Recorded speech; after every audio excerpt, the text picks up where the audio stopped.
Hi, everybody out there in YouTube land. Hope all is well with everyone. Hope you are staying safe at home or at work or wherever you are. Mark the Mortician here, coming to you live on YouTube. This is a YouTube video. And I'm in the car, and I have Abby behind me, and I have our new little puppy, Sammy, over there.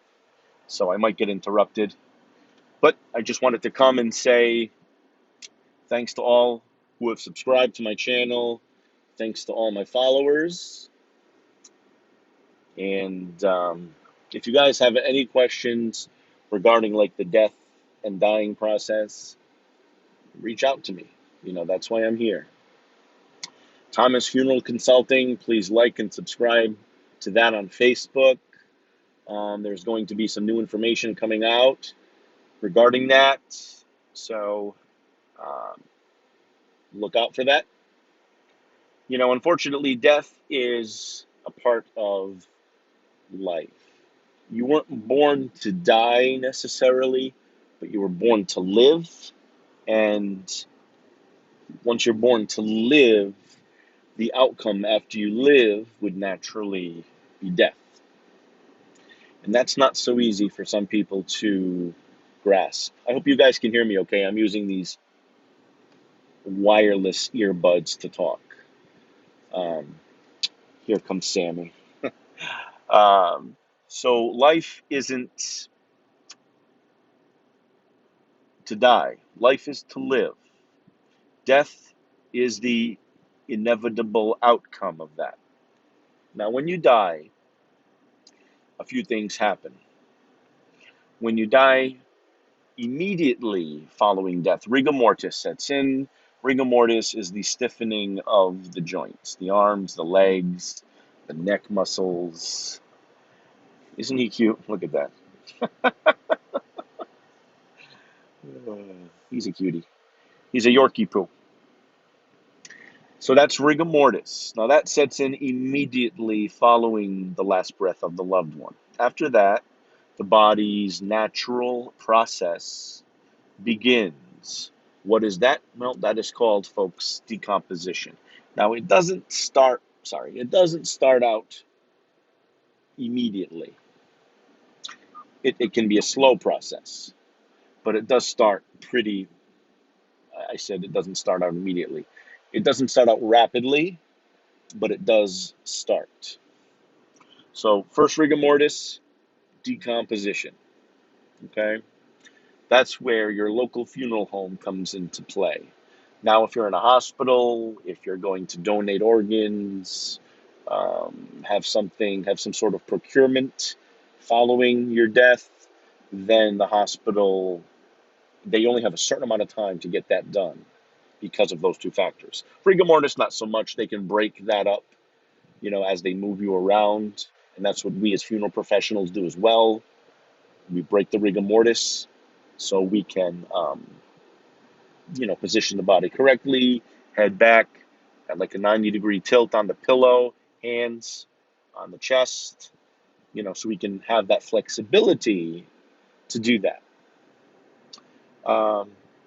But hospitals have, look at this, he's looking out the window. He's the cutest little thing, and Abby's right back there. Hospitals have only a certain amount of time to make that procurement because of those two processes. Now, once the procurement has taken place, then your local funeral home gets involved. And if embalming is to ensue, that usually happens within a 24-hour period. Again, if you're waiting for family to come in from all over the country to fly in, wherever you are, refrigeration comes into play. Now, what refrigeration does, that slows the decomposition process down, which is good. That allows family to have that extra time they need to make decisions. Are we going to have a viewing, an open casket? Are we going to have a cremation? Whatever it is, they know they have that time. They know the body is being preserved, so they have those decisions, and they're able to make them educated decisions. if that makes sense. And that's pretty much the first steps of the death and dying process. Is a procurement taking place 90% of the time? Now, maybe I would say 75% of the time. There's no procurement. Samuel, Daddy is trying to make a video. Sorry about that. So 75% of the time there is no procurement, but so you won't run into that problem. The body is transferred to the funeral home, unless the medical examiner gets involved, in which case they also have refrigeration. But then the body's transferred to the funeral home. The funeral practitioner meets with the family and finds out what they want to do, gives them options, pricing, whatever, and then you go from there. So to be rushed is not a good thing. Once somebody passes away, especially if it's not expected, God forbid somebody drop of a heart attack or something, and you weren't expecting that person to pass, and you just come and find that person, God forbid, that's not good. That's not healthy for somebody. But you have to live through it. You have to. So under those circumstances, having that time to come together as a family and say, hey, listen, we don't know what we want to do, that's helpful to have that extra time. Okay, we're gonna wait for people to fly in, and we're gonna make a decision once everybody's here. Perfect. You have time. The natural decomposition process has slowed because the loved one is in refrigeration, and that's what it's all about. So I'm going to make more videos about death and dying. And don't forget, Thomas Funeral Consulting, that's my business. We help people under those circumstances that do not know what to do, where to go, who do I call, who do I talk to, and what do I pay. That's the big thing. Vulnerability. Big, big, big. And I'm not saying all funeral homes are bad. No, they're not. Some funeral homes take advantage. Corporately owned funeral homes seem to be more pricey than your family owned funeral homes just because they have a large overhead.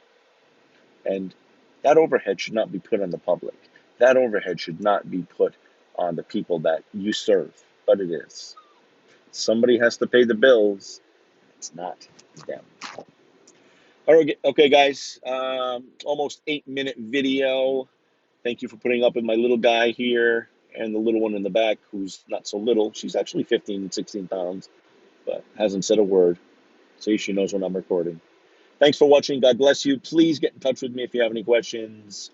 And I will actually try to make more videos on a routine basis. God bless you all. See you soon. Bye-bye. Sammy.